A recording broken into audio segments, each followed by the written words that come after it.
இப்போ நம்ம பூரிக்கிழங்கு செய்ய போகிறோம்.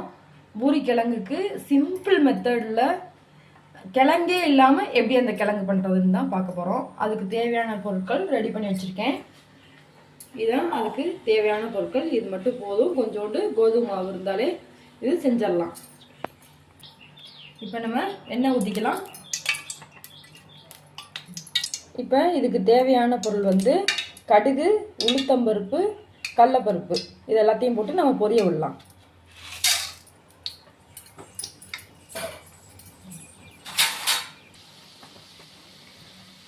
இப்போ கடுகு வெடிக்கட்டும், நம்ம வெங்காயத்தை சேர்த்துடலாம்.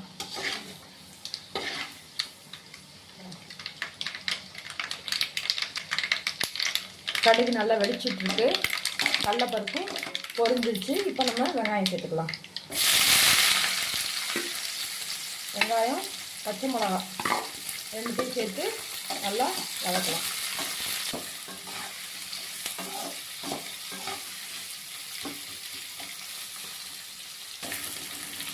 இப்போ நல்லா வெங்காயம் வதங்கிடுச்சு.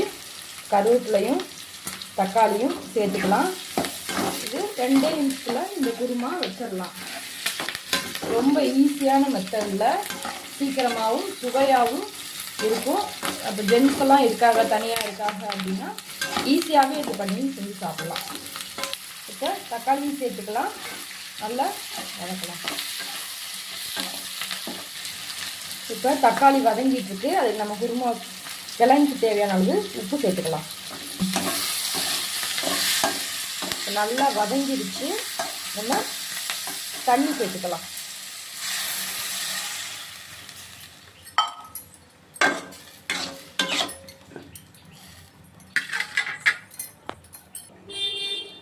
இப்போ மஞ்சத்தூள் சேர்த்துக்கலாம்.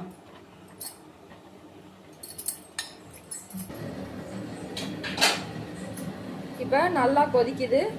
கொஞ்ச நேரம் இந்த வெங்காயம் தக்காளி சற்று நேரம் வேகட்டும்.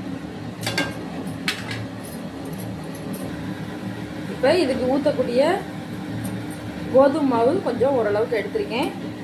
இதில் கொஞ்சம் நம்ம தண்ணி கலந்து கரைச்சிக்கலாம்.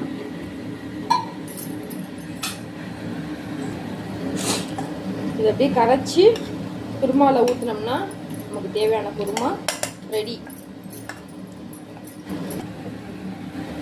இப்போ நல்லா நம்ம கரைச்சி எடுத்துக்கிட்டாச்சு. நம்ம வேணால் கடலை மாவினாலும் சேர்த்துக்கலாம், இல்லை கோதுமை மாவினாலும் சேர்த்துக்கலாம். இப்போ இதை ஊற்றி கிண்டிடலாம்.